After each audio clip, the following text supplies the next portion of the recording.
ہمارے محلے میں ایک حکیم تھے, اللہ ان کی مغفرت فرمائے, بہت پرہیزگار حکیم اور بڑے ایکسپرٹ حکیم تھے.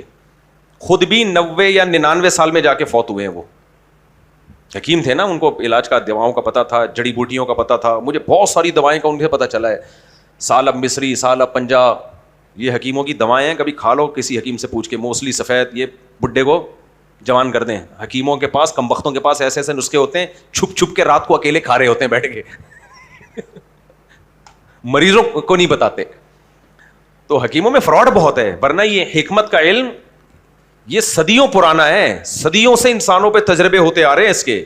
ان کی کچھ دوائیں تو ایسی ہیں 2000 سال پرانا نسخہ, کوئی سائڈ افیکٹ نہیں ہے. ایسے ایسے ان کے پاس چیزیں ہوتی ہیں, لیکن حکومت نے سرپرستی چھوڑ دی ہے اور ڈرامے بازی بہت آ گئی ہے. اور کچھ لوگوں کو اطمینان بھی نہیں ہوتا, اس لیے نہیں ہوتا کہ فوری علاج نہیں ہوتا, تو لوگ چاہتے ہیں بس ٹیکا ٹھوکو صحیح کر دو. تو اب ایسا نہ ہو کہ حکیموں کے پاس چلے جائیں, فراڈ بہت ہے اس میں. جب تک کوئی ایکسپرٹ حکیم نہ ہو علاج نہ کرایا کریں اس سے. لیکن وہ واقعی صحیح حکیم تھے. تو ان کی عمر کتنی, 90 سے میرا خیال ہے اوپر ہی گئے ہوں گے. اور 80-85 سال کی عمر میں ان کی حالت یہ تھی کہ جب آپ ان سے مسافہ کرو نا اور انہیں جو ہاتھ پکڑ لیا, آپ ہاتھ چھڑا نہیں سکتے. ایسے کڑک اور لال ٹماٹر, دبلے پتلے, یعنی پیٹ بھی اندر تھا ان کا. تو ایک دن میری ان سے بڑی گپ شپ تھی, مجھ سے بڑی محبت کرتے تھے اور تھے بڑے مزاحیہ. جو آدمی خوش ہوتا ہے نا تو اس کی طبیعت میں مزاح بھی ہوتا ہے. ان کا خیال یہ تھا میں اپنے والد صاحب کا سب سے چھوٹا بیٹا ہوں, تو جبکہ مجھ سے چھوٹے ایک میرا بھائی بھی تھا. ایک دن میرے بھائی کو دیکھ لیا, انہوں نے کہنے لگے تو پورا پلا پلایا, یا تو ابھی پیدا ہوا ہوتا, یہ تو آپ کا ایک اور بھائی اور ہے بھی پورا پلا ہوا. تو انہوں نے مجھے ایک بات کی, انہوں نے کہا ہمارے ہاں حکیموں میں مشہور ہے موٹا فقیر اور دبلا حکیم, اس پہ کبھی اعتماد مت کرو. اس لیے کہ اگر فقیر موٹا ہے تو کمبخت, تو غریب ہے تو اتنا چربی کہاں سے آ رہی ہے تیری باڈی میں, اس کا مطلب تجھے اضافی پراٹھے کھانے کو بھائی مل رہے ہیں تجھے. غربت میں تو دبلا ہوتا ہے انسان, تجھے اضافی کھانے کو مل رہا ہے, تو صرف اپنے نہیں کھا رہا دوسروں کے بھی کھا رہا ہے, اس لیے اتنا موٹا ہو گیا. بڑی ظرافت تھی ان کے مزاج میں نا. ہندوستان کے حکیم تھے, دہلی ویلی سے آئے ہوئے تھے, اور کہتے ہیں دبلا فقیر جو بالکل باریک نہیں ہوتے, ہڈیاں نکلی ہوئی, اور دبلا حکیم, کہتے ہیں اس پہ اعتماد نہ کرو کہ کم بخت تو تیرے پاس اگر لوگوں کی صحت بنانے کے نسخے ہیں, اپنے آپ کو کیوں نہیں تو نے صحیح کیا. اس کے بعد سے نا مجھے کئی حکیم نظر آئے کسی کے دانتوں میں کیڑے لگے ہوئے ہیں, کوئی بات کر رہا ہے تو ٹیڑے منہ سے بات کر رہا ہے, چلا نہیں جا رہا اس سے, اس کا اپنا الائنمنٹ آؤٹ ہوئی ہوئی ہے. جب میرے پاس آتے تھے مفتی صاحب میں بڑا حکیم ہوں اور یوں ہوں, میں سوچتا تو مجھے پتا ہے تو بہت بڑا تو ہے لیکن حکیم نہیں, پھینکو ہے تو, کیونکہ خود ہی الائنمنٹ کیا ہوئی ہوئی ہے, آؤٹ ہوئی ہوئی ہے اس کی. تو یہ میں کیوں اتنی ساری مثالیں آپ کو دے رہا ہوں, جو خود کسی فیلڈ میں کامیاب نہ ہو, جس کے پاس ایک ایسا ہدف اور ایسا ویژن ہو جس میں ہم نے دیکھ لیا کہ وہ کامیاب نہیں ہو سکا, تو ہمیں کامیابی کے طریقے وہ کیسے بتائے گا, کیا خیال ہے. اب میں آپ کو کچھ مثالیں دیتا ہوں. اسلام جو پیکج لے کر آیا ہے نا کامیابی کے, اس کے علاوہ جتنے پیکج دنیا میں چلے ہیں سب ناکام ہوئے ہیں. تاریخ بتاتی ہے, ہسٹری بتاتی ہے, تاریخ اٹھا کے دیکھ لو. کوئی 150 سال میں ناکام, کوئی 100 سال میں ناکام, کوئی 200 سال میں, کوئی 300 سال میں. بالآخر اینڈنگ کیا ہوتی ہے اس کی, ناکامی. رشیا ایک سسٹم لے کر آیا تھا, سوویت یونین, جس کو کمیونزم کہا جاتا ہے. سب کو پتا ہوگا, اتنی ہسٹری سے تو سب واقف ہوتے ہیں نا. ملکوں کے ملک نگلنا شروع کر دیا اس نے. مساوات, نعرے کتنے اچھے لگائے, مساوات, سب برابر ہیں, پیسہ سب کے پاس کیسا ہونا چاہیے, برابر. امیر غریب کا فرق ختم, بڑا مقبول ہوا وہ نعرہ, اس پہ لاکھوں لوگوں کو موت کی گھاٹ اتار دیا. بڑے پڑھے لکھے لوگ یہ نعرہ لے کے چلے کہ بھائی ہم نے مساوات کی بیس پہ, یہ جو انسانوں میں ایک ارب پتی ہے اور ایک کے پاس کھانے کو روٹی نہیں ہے, یہ ظلم ہے. اچھا پھر یہاں سے بھی اس نے کرائے کے مولوی ٹٹو یہاں سے پاکستان سے بھی خریدے تھے. جب افغانستان میں رشیا آیا ہے نا, تو اس نے پاکستانی بھی کچھ مولوی خریدے جو اسلام کا لیبل لگا کے کمیونزم کو پروموٹ کریں. تو یہاں بھی کچھ اسکالر پیدا ہو گئے کہ بھائی ایکچولی اسلام کی بھی یہی دعوت ہے. دیکھو حج میں جب ہم جاتے ہیں سارے ایک جیسے کپڑے پہن کے, نہ کوئی امیر رہا, نہ کوئی غریب رہا, نہ کوئی بادشاہ, نہ کوئی وزیر. تو اسلام کا بھی ایکچولی مزاج یہی ہے کہ سارے کیا ہو جائیں, ایک جیسے ہو جائیں. امیر غریب کا فرق ختم. حالانکہ وہ تو حج کے موقع پہ ایک مخصوص لباس پہنایا گیا ہے, وہاں بھی امیر امیر ہی ہوتا ہے اور غریب غریب ہوتا ہے. امیر جہازوں پہ جا رہا تھا اور غریب بیچارہ اونٹوں پہ بیٹھ کے جا رہا تھا. لیکن جب یہ اسکالر بگڑتے ہیں نا تو یہ قرآن و سنت کے نام پہ کچھ بھی مارکیٹ میں بیچ دیتے ہیں. تو یہاں بھی بہت سارے مولویوں نے اسی کو, بھٹو بھی بڑا متاثر تھا, جو بھٹو وزیر اعظم تھے نا, وہ بھی اس نعرے سے بڑے متاثر تھے. خیر, لیکن جب وہ ناکام ہوا ہے نا وہ نظام, ناکامی کے بعد گورباچوف نے اعلان کیا, یہ بڑا مشہور ہوا تھا اس کا یہ مقولہ, کہ ہمیں اتنے بڑے نظام کا تجربہ پہلے کسی چھوٹے سے گاؤں پہ کرنا چاہیے تھا. ہم دیکھتے کہ چلتا ہے کہ نہیں. ہم نے درجنوں ملکوں پہ یہ تجربہ کیا اور سب کا بیڑا غرق کر دیا. سمجھ میں آ رہی ہے بات؟ گورباچوف نے کہا تھا ہمیں اس نظام کا تجربہ پہلے کہاں کرنا چاہیے تھا, چھوٹے سے گاؤں پہ کر کے دیکھتے کہ چل بھی پا رہا ہے کہ نہیں پا رہا. اور ہم نے اتنے سارے ملک جس میں بھی سوویت یونین کی حکومت تھی, روس کی حکومت تھی اس وقت, یعنی اپنی غلطی کا اس نے خود اعتراف کیا اور وہ نظام بری طرح ناکام ہو چکا. پھر یورپ نے جس نظام کو دنیا میں نافذ کیا ہوا ہے, آزادی, لبرلزم, جس مذہب سے بغاوت, یہ سرمایہ دارانہ نظام لے کر آئے. یہ وہ نظام نہیں لائے جو رشیا نے کہا نہیں امیر ہونے دو, غریب کو غریب ہونے دو. وہ سارا سیٹ اپ وہاں سے لیا, عورت کو آزادی اور یہ سب چیزوں کے بعد جا کے آپ کو پتا ہے اتنی بری طرح وہ خدا کی قسم ناکام ہو چکے ہیں, اتنی بری طرح ناکام ہو چکے ہیں کہ سر جوڑ کے بیٹھے ہوئے کہ ہم جائیں کہاں. یہ جو آپ کو میڈیا پہ دکھایا جا رہا ہے یہ کچھ اور ہے. ان کے ماہرین جن چیزوں پہ سر جوڑ کے بیٹھے ہوئے ہیں وہ کیا ہے, وہ بالکل ایک ڈفرینٹ دنیا ہے. اس وقت پتا ہے دنیا کا سب سے بڑا مسئلہ ترقی یافتہ ملکوں کے لیے کیا بن چکا ہے؟ آپ کو پتا ہے کیا بن چکا ہے؟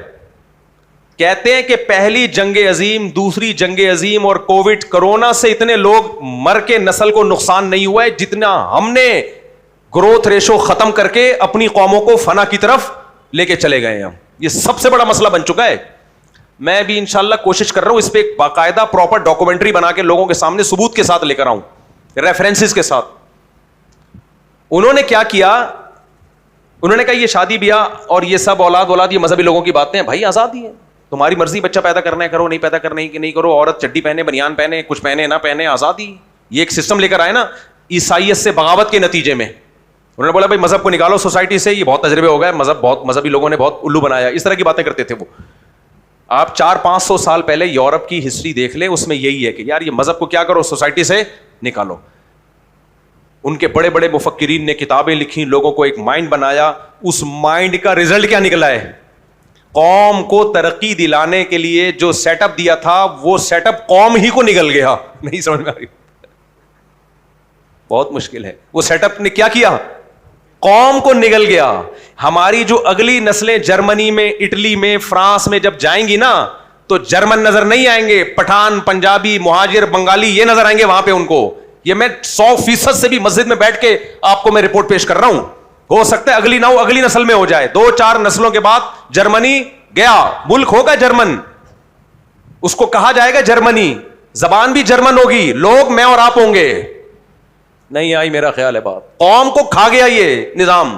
اس سے بڑی اتنی بڑی ناکامی تو دنیا میں کسی قوم کو اب تک ہوئی نہیں ہے. جو کسی بھی قوم کے گروتھ ریشو کو مینٹین رکھنے کے لیے جو فرٹیلٹی ریٹ ہے نا وہ 2.1 ہے. کتنا ہے؟ مردان یونیورسٹی میں ہمارے ایک جاننے والے ہیں, ان کی بڑی زبردست ریسرچ ہے. میں نے ان سے کہا تھا کہ آپ آئیں تو ہم یہ ریسرچ پوری ریفرنسز کے ساتھ ایک پوڈ کاسٹ میں شیئر کریں گے. تو اس پہ میں انشاءاللہ ایک پریزنٹیشن دوں گا تاکہ ابھی ہمارے جو مسلم لیگ کے نہیں ہے, ابھی اسمبلی میں ان کا بیان آیا کہ پاکستان کی آبادی بہت تیزی سے بڑھ رہی ہے, اس کو روکو, پاگل ہو گئے ہیں یہ دماغ خراب. ان کو پتہ نہیں دنیا میں ہو کیا رہا ہے, دنیا میں ہو کیا رہا ہے. دنیا ہمیں جو کم کرنے کی فکر میں لگی ہوئی ہے وہ اس لیے نہیں کہ دنیا کی آبادی بڑھ رہی ہے, اس لیے کہ ہم گھٹ رہے ہیں, یہ کم بخت پھیلے جا رہے ہیں, یہ جاہل ہو کے ہم پہ حکومت کریں گے اور ہماری ساری ٹیکنالوجی کی ایسی کی تیسی ہو گئی ہے. یہ سب ہر جگہ تو یہ قابض ہو جائیں گے. سائنسدان بھی ان کے ہوں گے, ناسا میں راکٹ میں ہمارے سائنٹسٹ جائیں گے, گوروں کا پروگرام بڑھ گیا. صحیح ہے. ابھی آپ کو یہ باتیں عجیب لگ رہی ہیں لیکن 4-5 نسلوں کے بعد آپ کو عجیب نہیں لگیں گی. یہ وہ لوگ کہہ رہے ہیں, ہم تھوڑی کہہ رہے ہیں. تو کسی بھی قوم کا جو گروتھ ریشو ہے نا, یعنی قوم کی بقا کے لیے, بقا کا مطلب کیا ہے, مثال کے طور پر جیپنیز کو ہم فرض کر لیتے ہیں قوم ہے, فرض کیا کر لیتے ہیں, ہے یہ قوم, اور ان کی آبادی فرض کرو کتنی ہے, 10 کروڑ ہے. فرض کرنے پر گورنمنٹ نے کوئی پابندی نہیں لگائی ہے, کیونکہ نیچے لوگ کہہ رہے ہیں 10 کروڑ نہیں اتنے کروڑ ہے, مجھے تھوڑی یاد ہے کتنے کروڑ ہے یار, 5 کروڑ کر لو. آپ لوگ کی توجہ مجھے خیال ہے نہیں ہے. اب 5 کروڑ قوم کو ہم نے کیا کرنا ہے, سویلائز کرنا ہے. 5 کروڑ قوم میں ہم نے اچھے سائنٹسٹ پیدا کرنے ہیں. یہی ہوتے ہیں نا ٹوپی ڈرامے چلا رہے ہوتے ہیں. ایکچولی بچے کی مینڈکوں کی طرح بچے تھوڑی پیدا کرنے ہم نے. ایکچولی 2 بچے ہوں, ایجوکیٹڈ ہوں, پڑھے لکھے ہوں, ڈاکٹر ہوں, انجینئر ہوں, وہ زیادہ اچھے ہیں ان بچوں سے جو ٹماٹر بیچیں. یہ ایک نظریہ تھا. ہمارے پیغمبر نے کیا نظریہ تھا وہ میں بتاؤں گا ابھی. وہ نظریہ 1400 سال سے چل رہا ہے, آج بھی کامیاب ہے وہ. اس لیے میرے بھائی ہمیں محمد صلی اللہ علیہ وسلم کے علاوہ کسی اور کو لفٹ کرانے کی بالکل بھی ضرورت, کیا خیال ہے, نہیں. اٹھا کر پھینک دو باہر گلی میں, نئی تہذیب کے انڈے ہیں گندے. اور یہ جو ٹیکنالوجی اور سائنس کی تعلیم ہے یہ تو ہمارا سرمایہ ہے نا, اس میں تو آگے بڑھو. اس میں کس نے منع کیا ہے؟ ان کو تو ڈر ہے کہ یہ آگے بڑھ رہے ہیں اس میں. تو علم تو مسلم کی میراث ہے, جہاں سے چاہے ملے, چاہے وہ دین کا علم ہو چاہے وہ اتنی رہتی ہے. یہ کمبخت فارمولہ لے کر آئے تھے جو اسلام کے بالکل خلاف تھا. تقریباً 150-200 سال پہلے ایک مالتھس ایک پیدا ہوا تھا مفکر. اس نے بولا تھا کہ جس اسپیڈ سے ہے نا ایک عورت 8 بچے پیدا کر رہی ہے, تو 5 کروڑ کی آبادی کتنی 4 گنا تو کم از کم بڑھے گی. تو یہ کتنی ہو جائے گی, 20 کروڑ ہو جائے گی. پھر 20 کروڑ کو ملٹیپلائی کرو, ایک عورت 8 بچے, تو وہ تھوڑے بڑے ختم بھائی ختم, بس 50-60 سال کے بعد دنیا ختم. یہ پھینکی تھی لمبی اس نے کہا دنیا کیا ہو جائے گی. اس کے الفاظ ہیں کہ خوراک کی اتنی قلت ہوگی کہ لوگ ایک دوسرے کا گوشت نوچ نوچ کے کھائیں گے. یہ اس نے موٹیویٹ کیا لوگوں کو, کیلکولیشن کی. اس نے کہا کہ اتنے خربوزے پیدا ہو رہے ہیں, اتنے مالٹے پیدا ہو رہے ہیں, اتنی گندم, اس سے زیادہ اسپیڈ سے انسان پیدا ہو رہے ہیں, تو ایکچولی یہ ہوگا, پھر فلانا ہوگا, ڈمکانا ہوگا. تو وہ لوگ پاگل تھے. ہمارے مذہب نے ہمیں بتا دیا کہ جب بچہ پیدا ہوتا ہے تو ماں کی چھاتیوں میں دودھ کون پیدا کرتا ہے. یہ سائنسی اتفاق نہیں ہے. سائنسدان تو بولیں گے ایکچولی وہ ہارمونل چینجنگ ہے. بھائی یہ چینجنگ رکھی ہے کس نے, خدا نے رکھی ہے, تاکہ بچہ بھوک سے مرے نہیں. اس کا مطلب اس کی رزق کا ذمہ دار کون ہے, اللہ ہے. قرآن نے تو بول دیا تھا 2 منٹ مسئلہ ہی حل کر دیا کہ تمہاری ٹینشن نہیں ہے, یہ میری ٹینشن ہے. اور قرآن نے ہمیں یہ بھی بتا دیا تھا وَقَدَّرَ فِيهَا أَقْوَاتَهَا فِي 4 أَيَّامٍ. اللہ کہتے ہیں زمین کو بنانے سے پہلے, زمین بننے کے بعد 4 دن, اب وہ 4 دن یہ دنیا کے تھے, یہ اللہ والے 4 دن تھے. 4 ارب سال بھی ہو سکتے ہیں, 4 کروڑ سال بھی ہو سکتے ہیں. میں نے 4 دن تو صرف یہ کیا ہے کہ جو انسان اس میں پیدا ہوں گے ان کی خوراک کے ذخیرے میں نے اسٹور کیے ہیں اس میں. نہیں آئی بات. اب اللہ ایسے اسٹور نہیں کرتا کہ گندم کی بوریاں لے کے گوداموں میں ڈال دے. وہ اسٹور کا مطلب ایسی چیزیں زمین میں ڈال دیں کہ قیامت تک آنے والا آخری انسان بھی دبا کے پھوڑ پھاڑ سکے یا کھا سکے. اس میں ڈیزل بھی تھا, اس میں پیٹرول بھی تھا, اس میں سب کچھ. اللہ کہتے ہیں پہلے میں نے انسانوں کی خوراک کا بندوبست کیا ہے. اب بندوبست ایسے نہیں کیا کہ آدم علیہ السلام آئے تو ان کو 6 ارب انسانوں کی روزی مل گئی. نہ نہ نہ نہ, جیسے جیسے آتے جائیں گے, جتنے آتے جائیں گے اسی حساب سے وسائل دریافت ہوتے جائیں گے. تبھی قرآن کے الفاظ دیکھو, قدرہ کا مطلب مینجمنٹ ہے. یہ نہیں آئی سمجھ میں بات. مینجمنٹ کا مطلب کیا ہوتا ہے, اندازہ ہے کہ پراپر ایک مینجمنٹ کی گئی ہے.